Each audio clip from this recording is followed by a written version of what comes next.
Okay, good afternoon and welcome to this next class. We discussed last time the idea of searching through the state space, and then what we also identified was the problem. There is a state space which can be represented as a graph, and in that state space we try to find out what is the best route by gradually expanding our search tree. So we'll look at the details of the search tree, as some of you said that you have already studied this in algorithms. So maybe it will be a recapitulation for you, and you can give me the inputs from your own understanding of the subject. So what we do basically in searching this tree is that we start with an initial state, which is node 0. In the state space graph, we do not have edges, corners of the graph or anything, but it can be any state can be a starting initial state. And then we look at this node, what are the actions available? And based on the connectivities which are available to us, I mean, in terms of the AI environment, we call it the actions available. In terms of the graph, we say what are the edges present at this node or edges which are starting from that node. So from this node onwards, we start expansion of the tree. So expansion of the tree means we include additional nodes into our search path. And then we go to the new nodes from this expansion, and we generate the child or successor nodes that will be reached by taking those actions. And this will return as a program, it will return a result function. And what will be the result will depend on what is my transition model, that if I apply this action, what will happen. Then child nodes will be used as parent node, and the process will loop up from step number 2 in this notation. So these are the terminologies here: expanding the nodes, which is clear; generating the nodes for the purpose of expanding them, and the expanded nodes and those which have been generated but not have been expanded are together called the reached nodes. So there may be a reached node which is yet not expanded. So there are 2 states of every node in this way. So this is an example. I showed this example last time as well. So, but we can have another look that if suppose this blue graph represents my state space, and in the first stage, I'm here at this node. So I have generated nodes which can connect to this. So this, as I said, this state space graph may not be available. The entire graph may not be available to me from the beginning. This graph itself may be generated dynamically.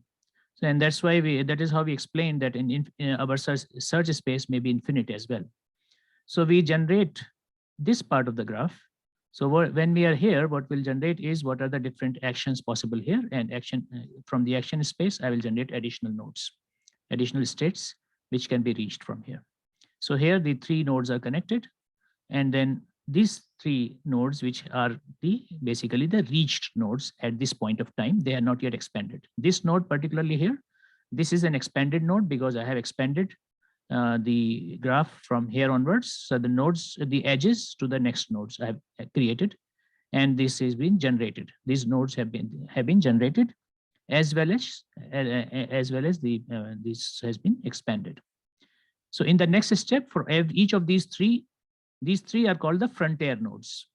These 1, 2, 3 here. So now from every frontier node, I again treat this as this child node as a parent node, and I expand this again, and expand this one again, and expand this one, and in this case expanded this one. And some of these nodes may have 2 child nodes, and some of them may have just 1. They may have any number of child nodes. So based on that, I will expand them. So in the first stage, again, these 1, 2, 3, 4 are the frontier nodes. These are also in this graph the nodes which have already been reached. These are also the nodes which have been generated. These nodes may or may not have been generated. And this is these nodes. If I have to number them for you, 1, 2, 3, can you identify which of the nodes can be called the expanded nodes here? How many nodes are there? Just let us count. How many expanded nodes are there at stage 2? Just to apply your mind or your understanding here and trying to figure out. It's a simple exercise, but you can. 4. Yeah. Yeah. So how many are the expanded nodes? 4. Yes. So everybody can see there are 4 expanded nodes here. And how many are reached nodes?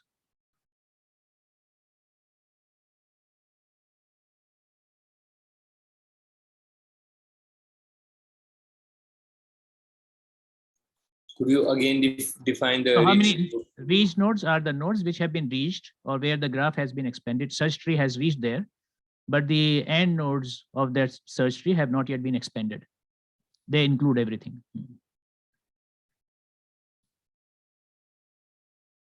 So I think I wrote it here. Expanded nodes and those which have been generated but not expanded yet are together called the reached nodes. So the last point in this slide. Okay. So can you tell me now in stage 2, how many nodes are reached nodes? Yeah. 4. 4. Anybody else? These 2 and these 2. Read it. Read that this again.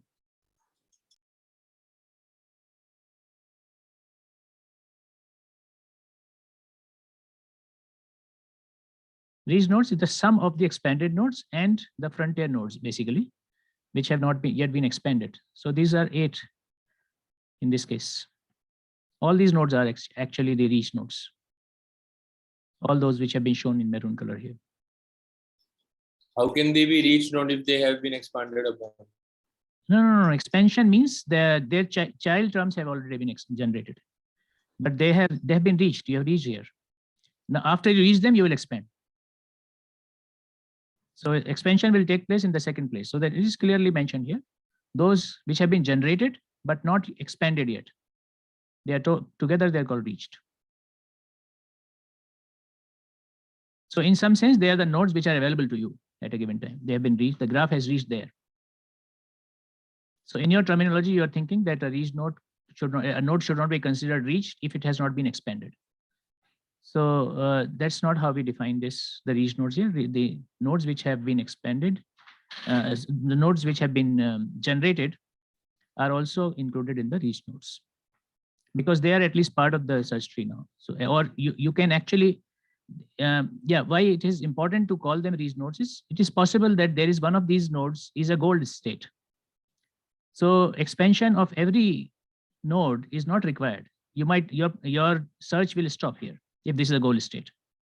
So if you still treat the goal state to be not reached, then this definition will contradict. So it is possible that among these reached nodes, there is one of the nodes is a goal state. And if that goal state is there, the program should stop.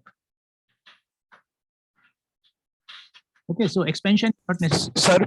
Yeah. Yes. So basically, we have 4 generated, states in the stage 2 and 8 total reached states. Yes. Yes. Exactly. Okay. Yeah.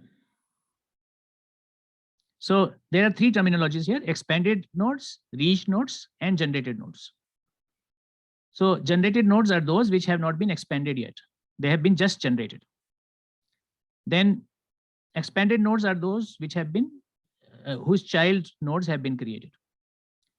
So I counted both of them in this stage 2. So we counted that the expanded nodes are, how many are expanded nodes?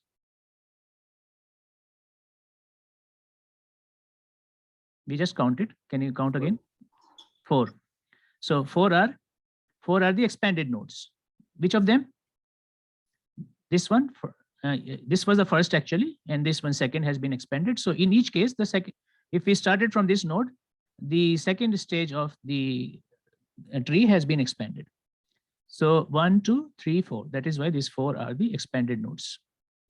Then from each of these edge of the expanded nodes or the last of the expanded nodes, we have generated additional nodes which have been reached but not expanded yet. So that is why, so these 1, 2, 3, 4, which are at the extreme distances from the original initial state, these extreme positions are the generated nodes. And the total of the generated nodes and the reached expanded nodes is the reached nodes. So same way you can count in stage 3. Can you quickly count in stage 3, how many are the expanded nodes?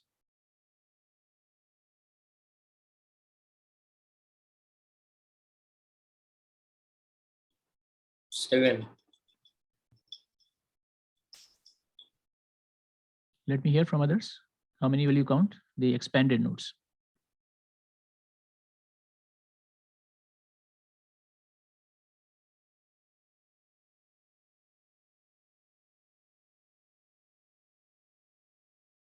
Can you all count? There are 7.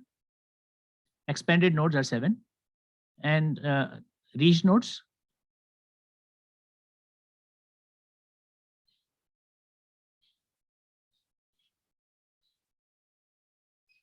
12. 12, yes. So 12. So now you can count, you understand this clearly, that the expanded, the terminology, it's a matter of terminology, basically just syntax, but this syntax helps us to write the code efficiently.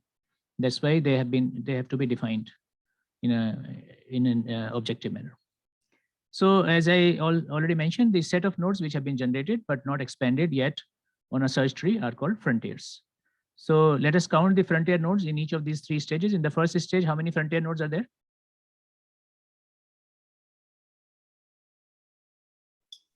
3. 3. And in the stage 2? 4. 4. And stage 3? 5. There are 5? 1, 2, 3, 4, 5. Yes. Great. So now the terminology is clear to you. Let's look at this. So the same graph which has been represented as a graph can also be made into a rectangular graph. And this is another representation.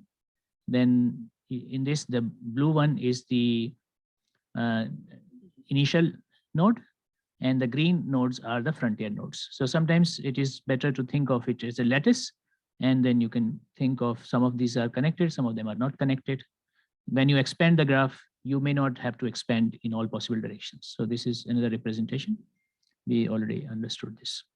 So now as a method of searching the optimum path to a goal state, this is a general approach which can be considered a best first search approach. So how do we do the best search? That is the question is when I'm trying to expand this. So how do I generate nodes? If I generate multiple nodes, and then which one should I expand first? Should I continue to expand all possible nodes in this? If I continue to expand all the nodes which I have reached, that is I start from node 0, then I generated new nodes, I reached them, I expanded each node that have been reached, and then in the next stage, I expand every node that has been reached in the second stage, and so on. So we'll find that very soon our search tree will become quite big, because and by the time I reach goal state, in the worst scenario, I may have to traverse the entire state space. Do you understand this point that I'm making? The problem of expanding the tree indiscriminately, that is expanding the tree or on every node that I have reached and exhaustively, in order to reach to the goal state, what is the worst case scenario? Yes. Right. The worst case scenario is that I will have to do search the entire state space, which is not desirable. So I should not expand the question. The point here is important point here that gives that applies for finding different methods is that I should not have to expand every node that I reach.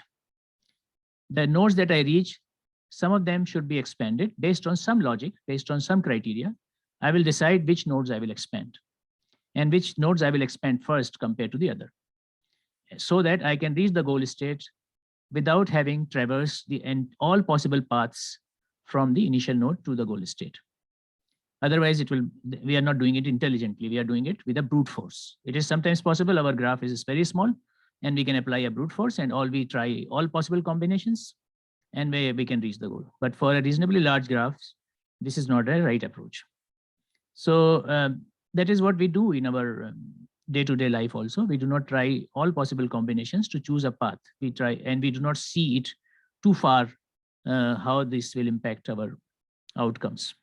So the algorithm but generally speaking, the best first search method will work on this principle that you will choose the first node and with minimum value of some evaluation function.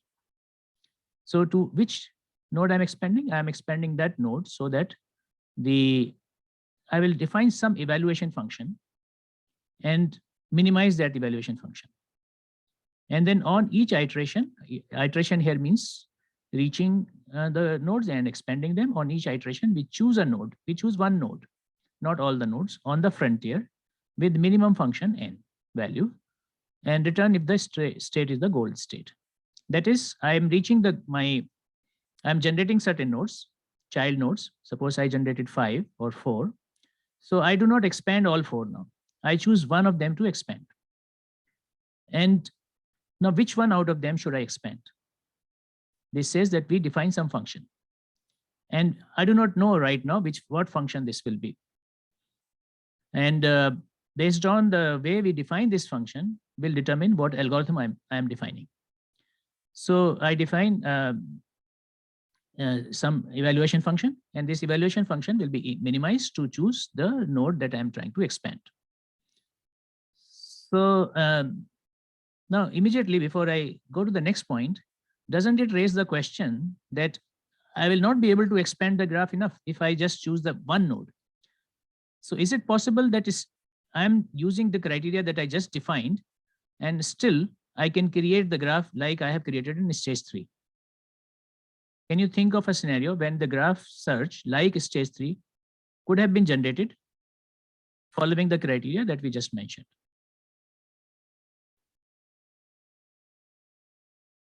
Do I have to repeat what the criteria I just defined?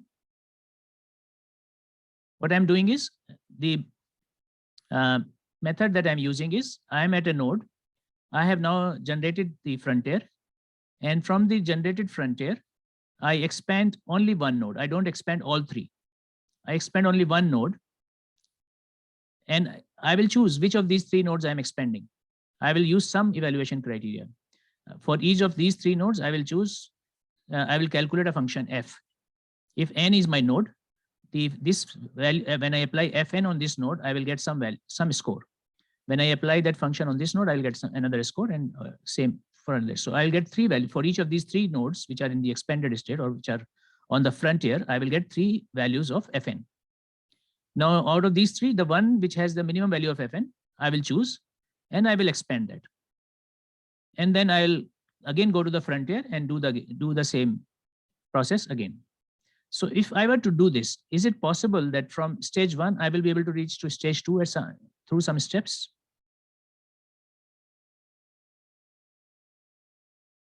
And under what condition I will reach from stage 1 to stage 2 of this figure?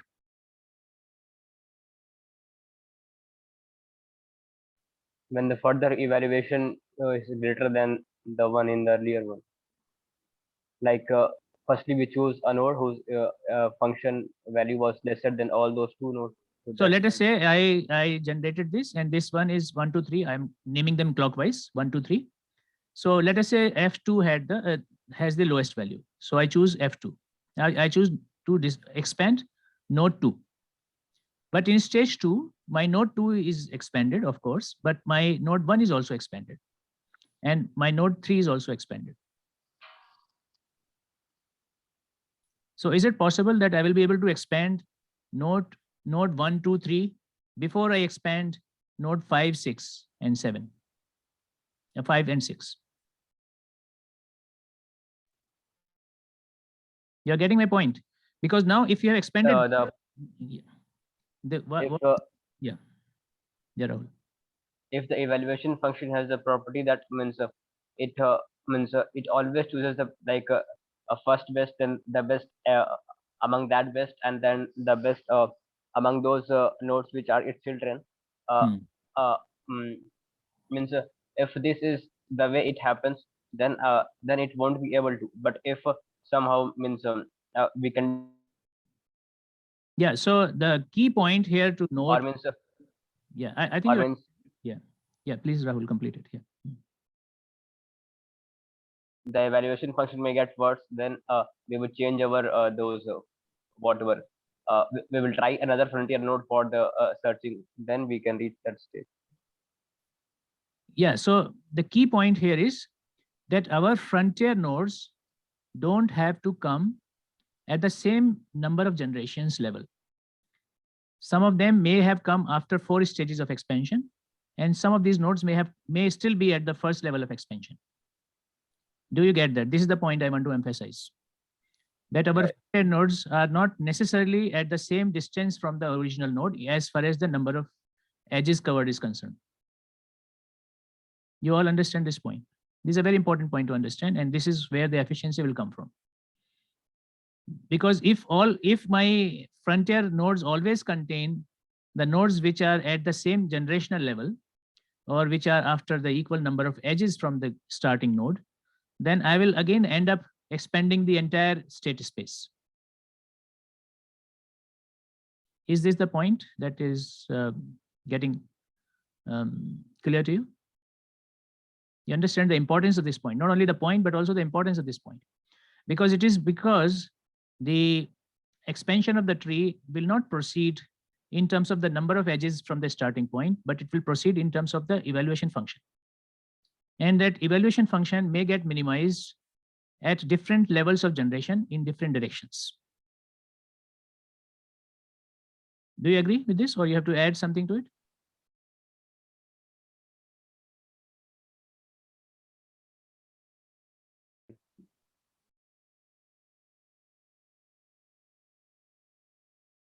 Is this fine? You all just let me know if this point is very clear. And not only this point is clear, but the importance of this point should be clear, that it is very important that our evaluation function works in such a way that it does not force us to expand all the possible nodes which I have reached at a given time. So that is why I'm expanding one node at a time. And there is no guarantee that only I will keep on going into by increasing the number of edges. I might, for instance, these 3 nodes are expanded, and then these are expanded. In this figure, I'm always expanding the nodes which are at the same distance from the initial node in terms of the number of edges.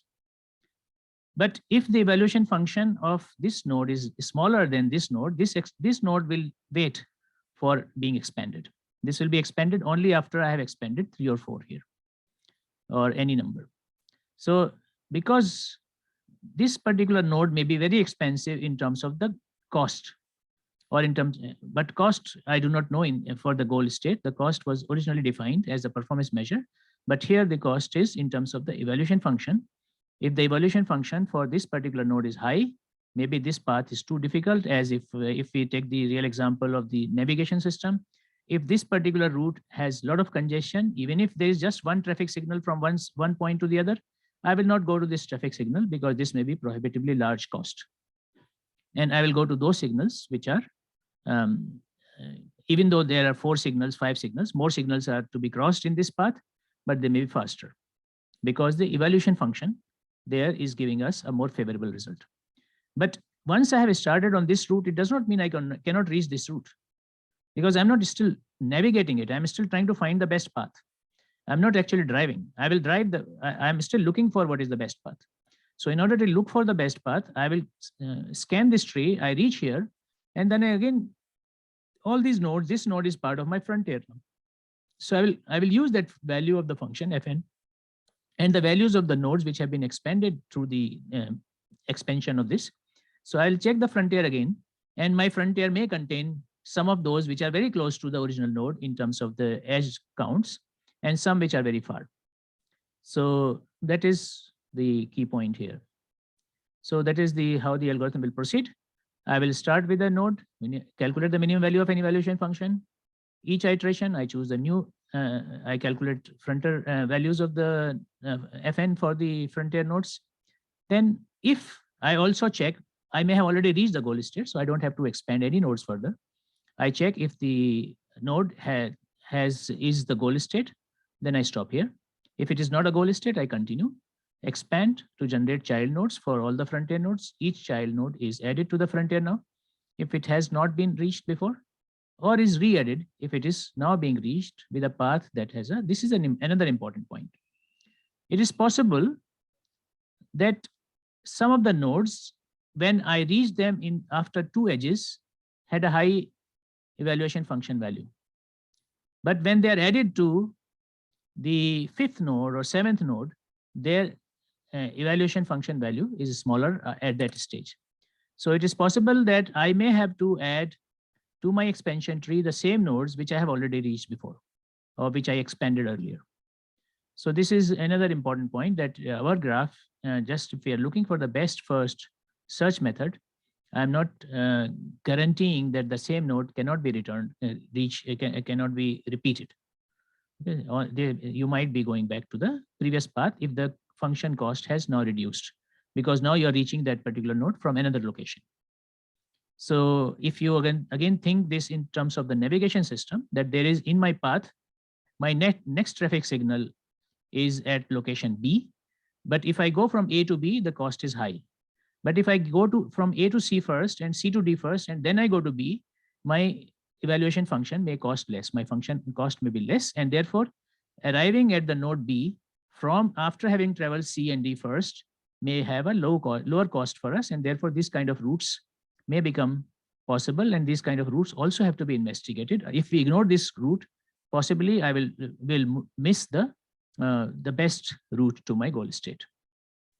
Do you understand this point? I can reach the same node which I have reached earlier in order while expanding this tree. This point you understand? You agree with this? Any point, any comments that you would like to make, or any question on this?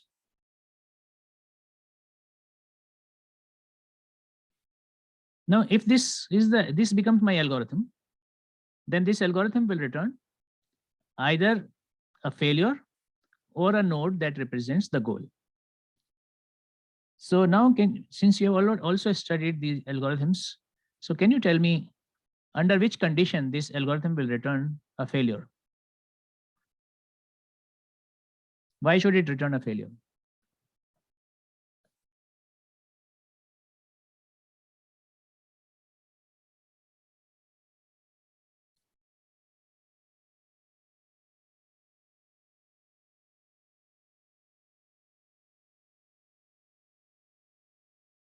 When it becomes a cycle. Yes, yeah.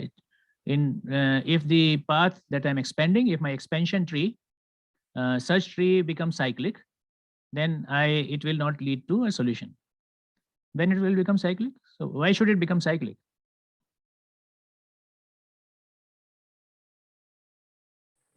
Due to redundancy, if it is accessing same node again and again. But why will it do so? Who is the culprit if that is happening? Evaluation function. Yes. Evaluation function is the problem. If your evaluation function is poorly defined, it might lead to the cyclic paths or any path, so that it just goes back, or it just ends up without reaching the goal state ever. So that means the evaluation function is critical to any of these search methods. And the different functions lead to different methods. We'll choose the method that will, what are the different methods of selecting these evaluation functions will come. So sir, hello. Yeah. So the evaluation function will have to take care of the nodes which have been already, reached. So this, it does not have to explicitly take care of the reached nodes. You can add additional layer on your algorithm not to reach those nodes which have already been reached. But as I just said, that it is not the right thing. In some cases, reaching the same nodes which have been reached earlier is desirable. What is not desirable is the repetition of the paths. The entire path should not be repeated. So that point is mentioned in the next slides. But it is fine to reach the same nodes, but it is not fine to get to the same node and get the same evaluation function value at that time. So it will kind of will create a cycle. So it does not have is cyclic does not mean that exactly the same path will be repeated every time. It is just that it is avoiding the goal state somehow. So if the evaluation function is poorly defined, it is possible that it avoids the goal state, or the evaluation function is assigning too much of a cost to the goal state. So because why it happens is the goal is the function that you are defining, evaluation function that you are defining is not a global evaluation function. Evaluation function is defined at the local level. When you are expanding the tree, what will happen to the what will be the value of the evaluation function for each of the node if it is expanded. Now, from local observations, you are trying to infer a global answer. You are trying to find an answer to a global problem. And so evaluation function is a way out, because we cannot determine. An important point again that will cover, but just in this context of the discussion, if I do not know if I'm getting closer to my goal state or not, if my goal state will be covered or not, then I have to only evaluate my steps or which are nearest to me. So I'm only evaluating my immediate steps. I'm not evaluating whether I'm reaching any closer to my goal state or not. So because goal state is not directly visible from the start point. So we are only expanding from the current state, and from them I'm trying to find some solution which can reach us. So evaluation function may be just the number of edges. So you might define your evaluation function is the number of edges which have been so far expanded on that route. So in that case, the graph that I had shown you, 3-stage graph, 1, 2, 3, that will be the kind of search tree that will be created. So if your evaluation function simply has a unit cost model, that means every edge has the same cost, then that is the kind of expansion that will take place. Do you think such a graph that can also face a situation when the goal state is completely missed?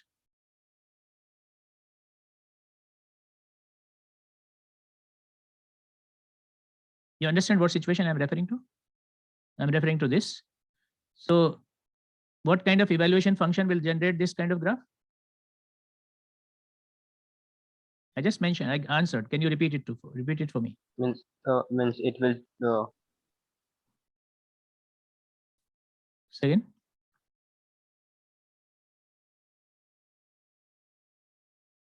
Rahul, can you repeat? like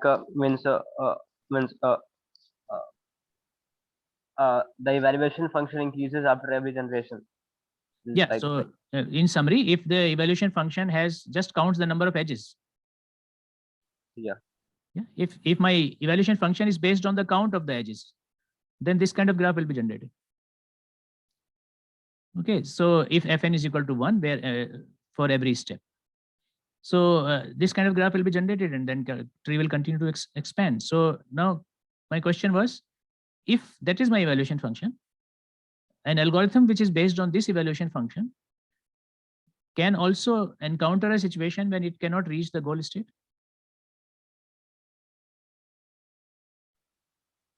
no, sir. No, because this kind of exhaustively searches the state space. So this is bound to, is guaranteed to give me a solution. The only problem is that it is guaranteed to give me a solution at a huge cost. I may have to travel a lot of different paths to reach there. So here comes the situation that some of these evaluation functions will be such that will guarantee you a solution. Some of these evaluation functions will be such that leave a possibility that a solution will be missed completely, and therefore a failure will be reported. So that is why these, again, importance of the evaluation function. Okay, so this is the formal description of the algorithm. Your function starts with best first search problem, returns a solution node or failure. You start with a node. You define this data structure, node state, an initial state, and then the frontier nodes and the reach nodes. And while it is not node, you pop up the next nodes for expansion. And I think this is just the description of what we did. So in the end, you will know the cost of this. So now, since we have already defined it, if we were to implement this, you will implement such an algorithm through these terms, which are already shown in the flowchart that I just showed you, the pseudo code. So the such algorithm requires a data structure, and there are two types of data types here: nodes and frontiers.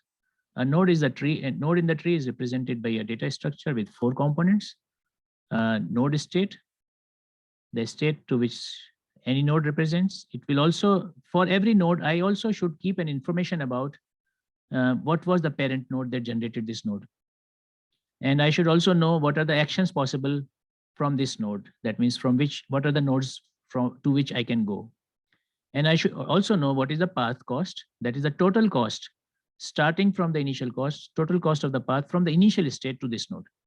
See again, evaluation function should be computed or the path cost should be computed not just for the immediately preceding nodes, but for based on the entire path that has been traversed by the agent in reaching that node. Therefore, when you keep the data about the node, these are the 4 components of information that you will keep. You will keep what is the state of the current node, whether it is reached state, the reached node, whether it is expanded node, or whether it is on the frontier or generated or not. And you also should know from where it has come so that you can trace back the path. If I were at any location, do you think this definition of data structure will be sufficient to trace back my entire tree? Because I'm expanding, you see, an interesting thing, I'm expanding the tree, and at the same time, I'm every expansion at every stage, I'm calculating the value of the evaluation function. And in the end, I reach a node which has the lowest evaluation function. If I use this data structure, I'm not retaining the entire search tree. You see, you can notice that. I'm only retaining only the nodes which have been reached, the current nodes, and only the frontier that is present available. So but I'm not retaining path. There is no data object called path here. Right, so can I extract the path of the minimum cost from this data structure? Do you understand my question?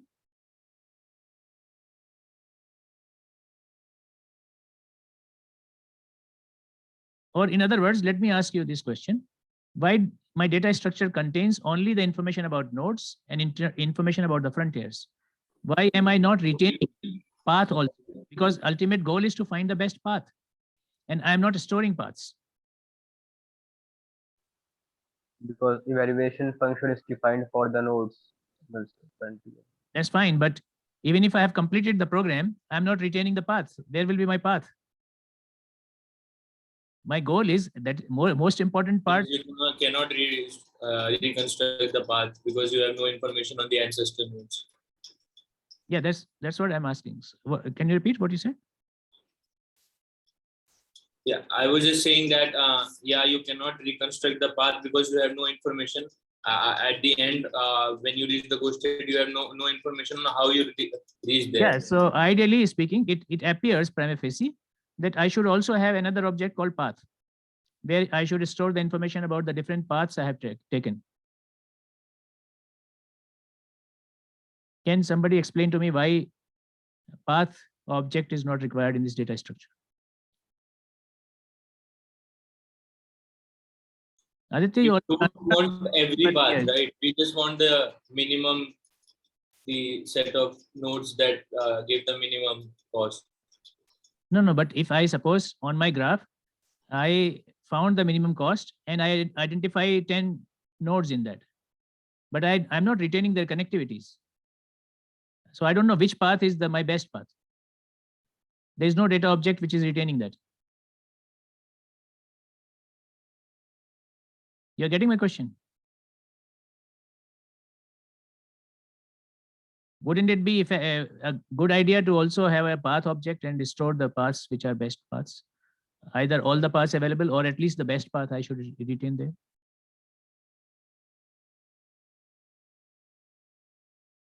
If there were an object called path, how would it look like?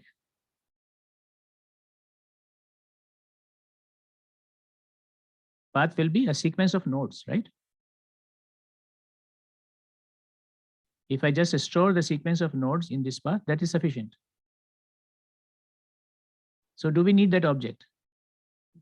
So Aditya, you thought correctly, but you missed the point that in my node object, I have defined 4 components. And second component is the parent component, parent node. So I have the information about the parent with this node.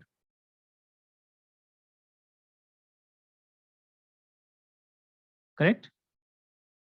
Yes, I was saying this only that. Yes, you were if- saying parent is information is not available, but is actually available. You didn't notice that. That's what I'm trying to say. So parent node information is available with each node, and the No, node. but you find this here, right? Before Yes. this, we didn't know what the nodes consisted Second. of. Say again. No, I said that we didn't know that node had these attributes. Yeah. So this attribute is to be stored. This is important. That is why. So this node parent is what retains and which is sufficient to generate the path backwards. Because for every node, I will calculate the parent path and I can get. So all we need to retain is the path cost. And so every node will be assigned these values. And once I have reached the final node, I can trace back my path backward. So as it is written in the last point on this slide, following the parent pointer back from a node allows us to recover the states and actions along the path to that node.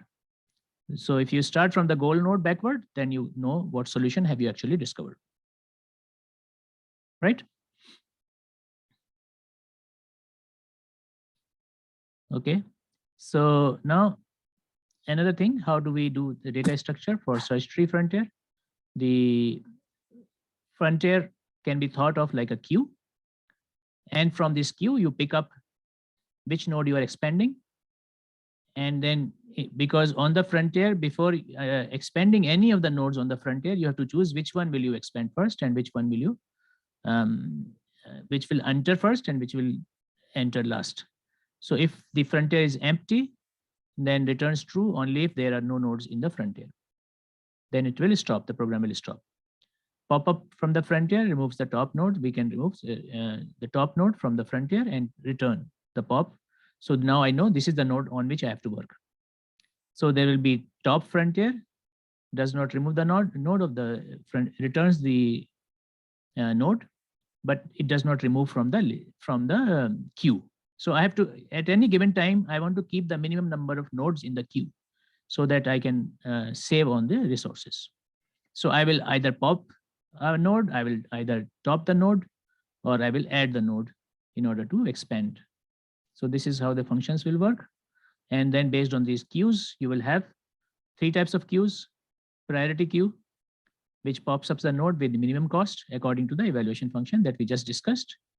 And if I do not have an evaluation function, another thing I can do is first in, first out, or last in, first out. These can be the two queues. So these type of queues you have already studied in your other courses, and we'll take a little more look on these methods as applied here. Yeah, so the question that we were earlier talking about, the redundant paths. So many paths, as you are expanding the trees, will lead to new paths, apparently new paths, which are not really the new. So how to avoid them? You can actually compare those. Redundant paths may be removed by selecting the one with lowest action cost. So at any given time, so I can keep track of the paths which are my, I can keep tracing paths backward and try to keep only the one path at a given time, which is the lowest path. And if there is a repetition, I remove them.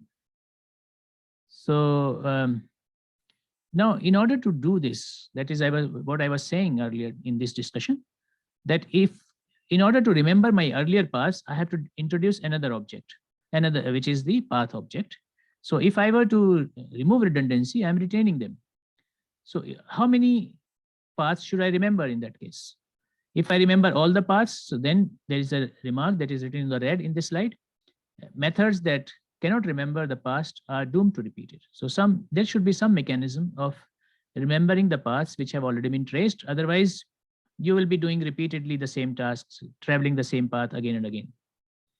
Okay, so this is important, and we'll see how this is implemented, this is achieved in some of the methods that we use to reach the goal state. Now, but how much to remember the past? Because remembering more past means more efforts required, and remembering less path is less effort, but more path will improve the guarantee that you do not repeat, or you don't go to the redundancy. And if you keep too little in the memory, then you are faster, but then redundancy is not completely removed. So in a graph search approach, what we do, this requires a lot of memory and is preferred choice when the table of reached states will fit in memory. So second part, when the entire memory, they require, yeah, so best first search. So there will be some inherent methods which ensure that the same path will not be reached. So we define a evaluation function in such a way that the tree will be naturally expanded in a way that the same node that has been passed earlier will not be reached. So the evaluation functions can be defined on such basis, and we'll look into some of the evaluation functions in the subsequent discussions. So here, I think, yeah, so as I said, inherently non-redundant problems like the tree-like search, if you do that, you only expand from the current node to the forward, like the one in stage 1, 2, 3, I was showing that is this is guaranteed not to return to the same path as it has been traversed earlier. So the problems such as protein assembly problem are guaranteed that the paths already traced will not be repeated. So for example, if I have 100 amino acids and I'm putting one amino acid over the other, so I'm just adding to the existing tree. It is impossible that I go back to start from the first amino acid again.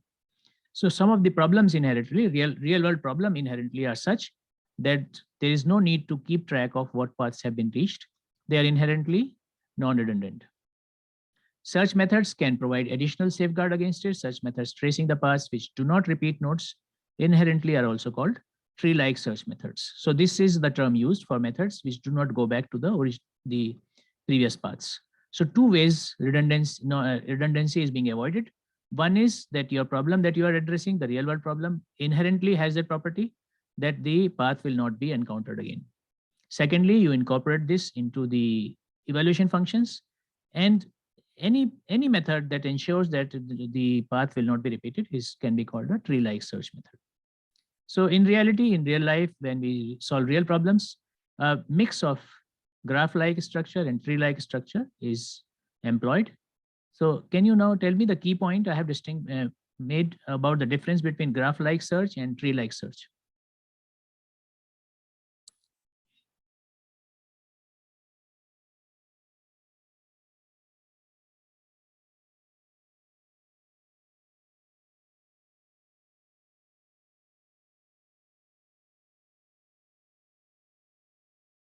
Can both of them avoid repetitions?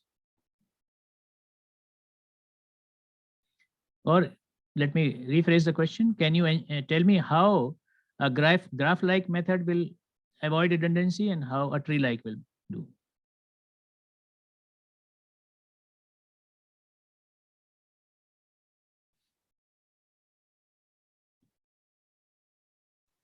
So by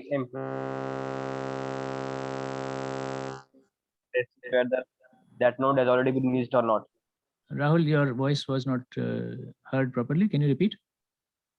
Sir, by introducing a new object in the data structure which tracks whether that node has already been reached or not. So this is tree-like or graph-like? This is a graph-like approach. And in the tree-like, you don't have to do that because your search method is such that it guarantees no tracing back to the original path. But then how much memory will you allocate to this? That's why the last point on this slide. You use a mix of graph-like and tree-like search. In short terms, we ensure that we don't go back.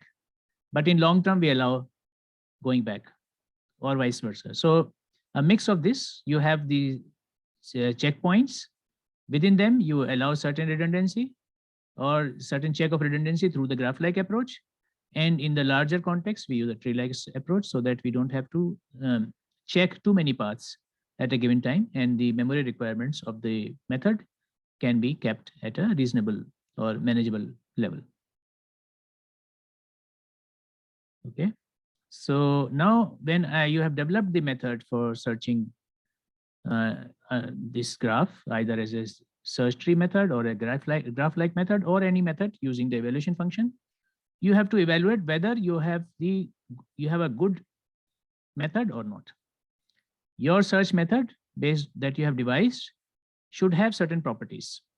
then only you will use this search method for the real world problems. So you will define this for a standardized problem, and then you will apply it for real world problem. But you can apply to real world problem only when your standardized solution or method or algorithm has these 4 properties, or has a sometimes trade-off between these. So a combination of these 4 will be considered whether my evaluation criteria is good, if my method is good or not. So these are the 4 terms used in that context. One is you check whether the algorithm has completeness. That means the algorithm is guaranteed to find a solution when one exists, and correctly report failure when there is no solution. It is possible that your search problem or goal state has been defined in such a way that your state space does not have that goal state. So then your program will return a failure, and or it will search it sufficiently well. So the method that we just discussed, if an evaluation function is a unit cost evaluation function and expanding the way we showed the 3-stage slide, so you think does it have completeness?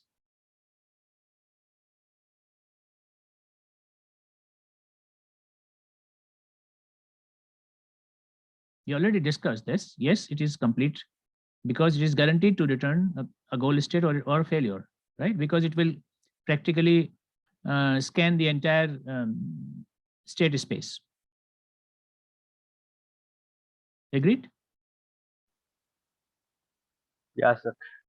So completeness is guaranteed. So for any method that we apply, we will see whether it has completeness or not. Second thing, you will check whether it has the optimality cost. What is the cost of optimality? Does it find a solution with the lowest path cost of all solutions? That is, if I have to do exhaustively all path search, then it is too much of a cost. But can I do it in little search? I can find the best solution. So how optimal is my solution? My method, not solution. So I have to find the goal state, but how many steps I can find, how many computational steps are required, or how much memory is required. So whether the cost, I will define some cost and I will say that this is cost optimal. We'll also calculate the time complexity, how long it takes to find a solution. This can be measured in seconds or more abstractly by the number of states and actions considered. How many states are being processed to reach the solution and how many states are being done. And then you also look the space complexity. So 2 complexities. So space complexity means how much memory is being used to solve in this method, or how much time is required. So these 4 considerations will determine whether the method or algorithm I'm using to do the search is good or not. So these are the definitions for the complexities. So explicitly defined state space complexity is measured by a sum of E and B. That is the number of edges plus the number of nodes that are there in your graph, which has been searched. And for an implicit state space, sometimes you cannot explicitly calculate how many edges are there. Complexity in that case can be measured by the depth number of actions in an optimal solution. So that means in this case, the implicit state space, you will calculate where is the goal state and how many steps, how many edges were used in reaching there. So we can also count the maximum number of actions in any path. So I try theoretically, if I have to use all possible paths, what will be the maximum number of paths that will be required to reach the goal state. And the branching factor, or the number of successors of a node. If a graph has too many branches every node, definitely it has a higher complexity. If it has a fewer nodes, it has smaller complexity. So 3 parameters will be required to determine complexity in a case where the state space is implicit, not explicit. So implicit, can you remember any of the state space that was implicit among the examples that we have studied so far? Where the complexity of E plus B cannot be explicitly defined and the state space is actually implicit.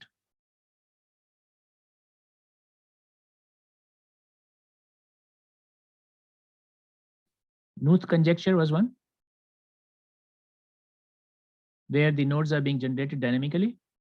So there is an implicit number. You cannot explicitly calculate from the beginning what is your size of the state space. When you actually find the solution, you know the size of the search tree.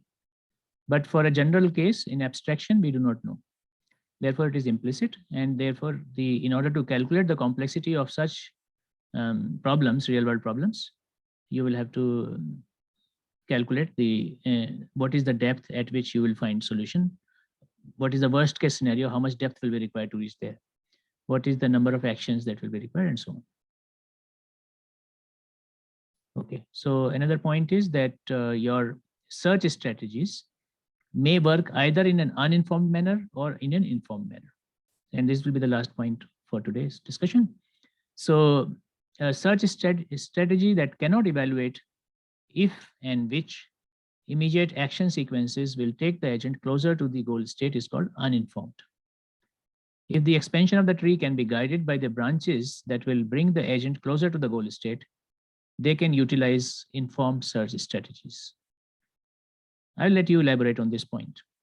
Can you people give me examples and illustrate this point? What do we mean by informed search strategies and uninformed search strategies? Just for provoking the thought, can I say an uninformed search strategy is one in which evaluation function is not known?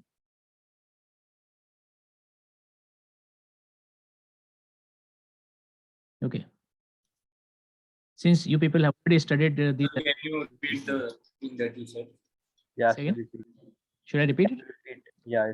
So what I was suggesting, I'm proposing, when I say that there is an uninformed search strategy, this strategy is uninformed, do I mean that evaluation function is unknown?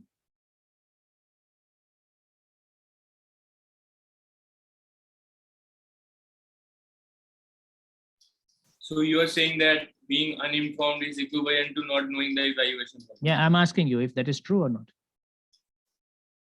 I guess no. So can you highlight the difference between the two? Because the uninformed one,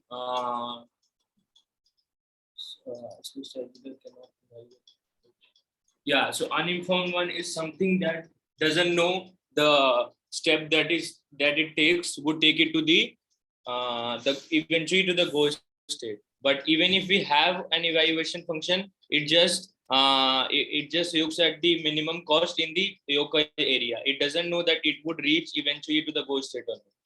Yeah, right. So I think you understand it, right? Thank you. So the absence of evaluation function means you don't know how to expand your tree. So evaluation function has to be there, or some criteria of expanding the tree has to be there. And if the criteria is there, you can you can tell this is my evaluation function. But uninformed means is defined in terms of the goal state. Evaluation function is not defined in terms of the goal state. Evaluation function is defined in terms of the immediate states. It is possible that your evaluation function somehow implicitly tells you something about the goal state, but you have to you do not have to explicitly know that relation. So uninformed search simply means that you may be traveling, you may be expanding the different branches, but you still may not know whether this particular path is taking you closer to the goal state. You keep on blindly searching for it. And in the informed search method, you know that if you have expanded this tree, after that you can check, are you any closer to the goal state or not? So I give you example. Suppose when you are navigating and you are looking at the search criteria, if you have some mechanism to know at every node how far you are from the goal state or final destination, if that number is also written on every node, then this is a kind of informed search. You can find out if I've traversed this, whether I'm getting closer to the goal state or not. But path still has to be found, because I may have different nodes which are from starting point A to the end point B. I may have different nodes in between, and on every node I have written the distance to the destination, like the milestone on the road. So you have the distance to the destination, but still it does not necessarily mean that this is how you will reach the goal state faster. the best way to reach there still has to be found, because if you just look at the goal state and distance from the goal state as the criteria, then you might end up in the wrong path. So the search for path will be guided, or the search of looking for the best path will be guided by the evaluation function, which operates locally, and the informed or uninformed will depend on whether only one information, whether the expansion of these nodes or any out of these any nodes which is closer to the goal state. It is not necessary that every state that you have to take which is closer to the goal state, if you take a decision. Now I will perhaps expand this question later, but I ask you in a very broad sense right here, if I have a way to know the distance from the goal state, that is I'm highly informed, my search strategy is highly informed. And at every stage of expanding my tree, I expand in the direction which takes me closest to the goal state. So does it guarantee to find a good solution?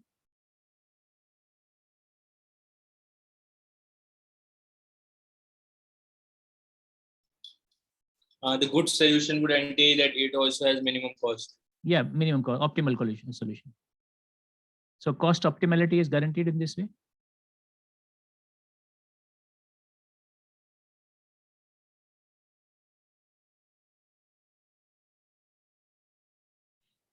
Okay, I will not name this strategy, but I'll just to end the class, I will leave this as a question for you to think.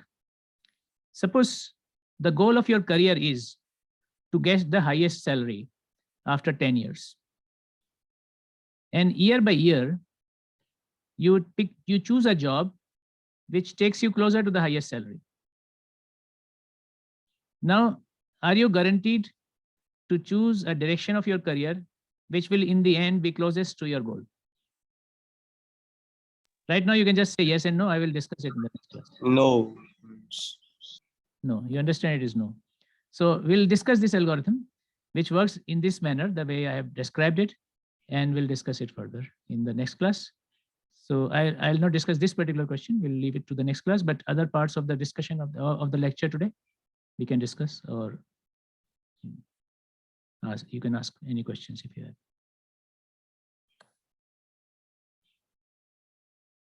No? Okay, thank you. I think we had had the discussion during the class. That is quite good. And I stop here for now. So I'll announce you the next class. Thank you for joining. Thank you.